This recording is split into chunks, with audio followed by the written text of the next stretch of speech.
र अहिले चाहिँ हामी छौँ फाइल क्विटको फाइल भन्ने जग्गामा। आज चाहिँ म र भाइको छुट्टी, क्विटले अफ भएको कारणले हामी चाहिँ हवेली भन्ने जग्गा जाँदैछ साथीहरूलाई भेट्नु। प्लस त्यहाँनिर नाइकीको सोरुममा 50% अफ पनि चल्दैछ भन्दैछ। हामी हेरौँ, जुत्ता पनि किन्ने आज सोच लिएर गएको छौँ। र यो हाम्रो अघिपट्टि देख्दै गरेको चाहिँ फाइलको बस स्ट्यान्ड हो। यहाँबाट चाहिँ तपाईँहरूले क्विटको कुनै पनि कुनामा जाने बसहरू पाउनु सक्छ।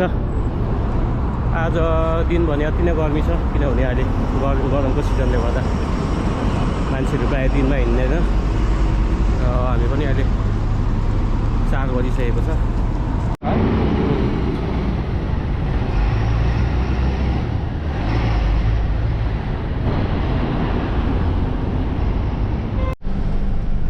र अहिले चाहिँ हामी बसभित्र बसिसकेको छ। र यो ताले बसको माथिल्लोपट्टि जब फ्रन्टमा बसेपछि चाहिँ राम्रो भ्यू आउँछ, त्यही कारण हामी जहिले पनि फ्रन्टमै बस्छ।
यो चाहिँ हो मैदान हवेली।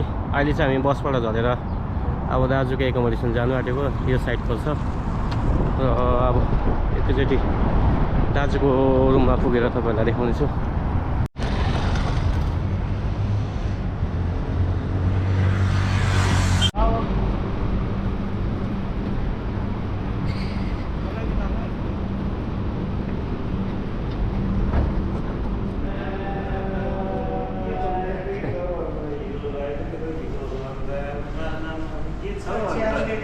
Chia त छैन नि। भाइ पनि आएको छ। यस भाइ।